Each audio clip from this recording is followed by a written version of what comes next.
Yeah, that's pretty much it. Okay, this does not look that bad. Really don't look that bad at all. And but I have a new one. This one's a Denso Toyota. This one does not have a brand on it. And oh crap. Oh, that probably didn't help either. That wasn't really... I guess that just flops in there. So that was loose. We're going to have to work on that. Okay, yeah, the corner goes back over there. So we're going to have to get this back under here. And I got to find what I did with that socket. And then I'm going to tighten that clamp up. I don't know why that was loose. That could also cause a bit of my rough idle issue as well, because that's after the mass airflow sensor. So that's a term that's called pirate air. So if it's pulling just a little bit of air after that, and it looks like a 10 millimeter does fit on that. So somebody was in here and they left that loose. And if you have air anywhere after your mass airflow sensor coming in, that's called pirate air, and it's not metered, and you know, the computer is only giving you air, you know, giving you fuel for the air that is metered. So I think now I'm going to take it on a test drive, and I'm going to see if I can take you guys with me. I don't know. We'll see. Alright, I have a little bit of a cumbersome setup here, but I think it's going to be stable. I've already driven about a little over a mile, and I gotta say, this thing is a heck of a lot smoother. You know what? I'm going to leave that in the video.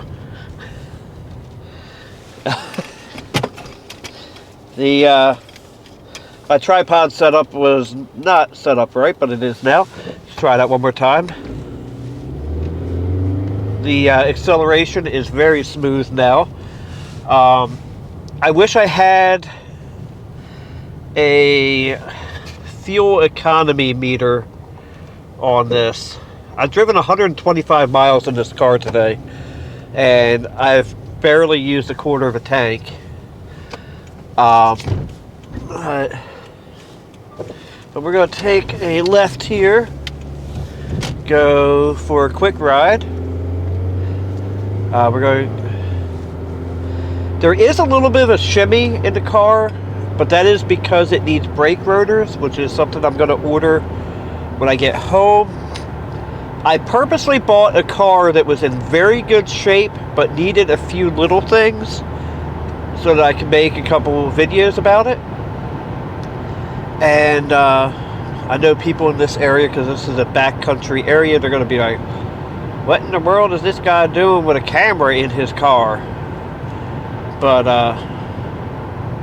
yeah, right now that vibration that you probably can see in the camera, some of it's the road, and some of it is the brake rotors. But anyway, so one of the things I was trying to say is I normally put anti-seize on the spark plugs when I put them in, but the guy from Toyota told me not to. I normally put dielectric grease on the coil boots when I put them in. The guy from Toyota told me not to. And but yeah, so it's a pretty simple job. Just don't over torque your spark plugs. Be very careful bringing them out, and also be equally as careful putting them in, because if you don't, you can end up, this is an aluminum head, you could end up pulling the threads out, or when you're putting them in, you could end up cross-threading them, which would also be a very big problem. And if you ever need tires, that's one of the places to go. But other than that, again, with the air filter, I think that air line or that air tube was loose, which may have caused a little bit of the problem too. But those spark plugs, man, they were incredibly worn. I don't know how this car even ran, to be honest, but it's Toyota, so anyway, I'm gonna stop before I ramble on forever. Thank you for watching, have a blessed day, and don't forget to like, comment, and subscribe.